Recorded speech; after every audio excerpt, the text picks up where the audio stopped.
Sa mahal na mga bilihin ngayon, tudukayod ngayon si Judith matustusan lang ang 5 nitong anak. Pero kahit anong diskarte, tila sagad na ang pasensya nito sa pagbabudget lalo na sa pagtaas pa ng presyo ng bigas. Nahihirapan po. Halos hindi na po kami. Dati na 25 kilos talaga ang binibila namin. Ngayon, kilo-kilo na lang, 5 kilos every 2 days. Naubos po. Kaya kailangan po talagang magsikap magtrabaho. Mabuti raw sana kung tumataas din ang minimum wage ng mga manggagawa sa kaliwat ka ng pagtaas ng mga bilihin. Kulang na kulang. Halos hindi na kami Sa tulong din ng mga pamilya ng asawa ko, tinutulungan din po kami, lalo na sa mga financial para sa school, tumutulong din sila.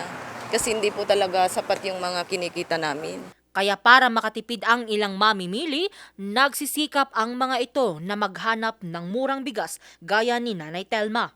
Anya, maliit lang ang kanyang kinikita sa pagtitinda ng prutas at swerte na raw kung marami itong customer sa buong maghapong pagtitinda nito. Yung 42. 42, bakit yung 42? Kasi yan ang mura.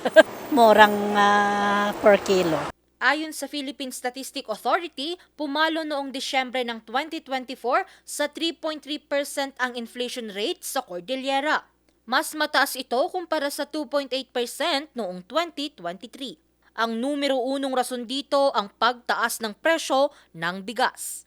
Sa buong food inflation ng Cordillera, ang top 3 na nagpupush ng pag-akyat ng inflation, yung overall inflation natin ay 3.3 kasi lahat-lahat na yan ng mga bilihin at mga serbisyo. Ngayon, kung mag-zero in tayo sa food inflation, ang food inflation natin ng December 2024 ay 5.0%. At ang bigas, ang contribution niya sa 5.0% na yon ay 1.9 percentage points. So siya pa rin ang pinakamalaki. Pero ngayong huling linggo ng Enero, bumaba umano ang presyo ng bigas sa ilang tindahan ng bigas sa Baguio Public Market.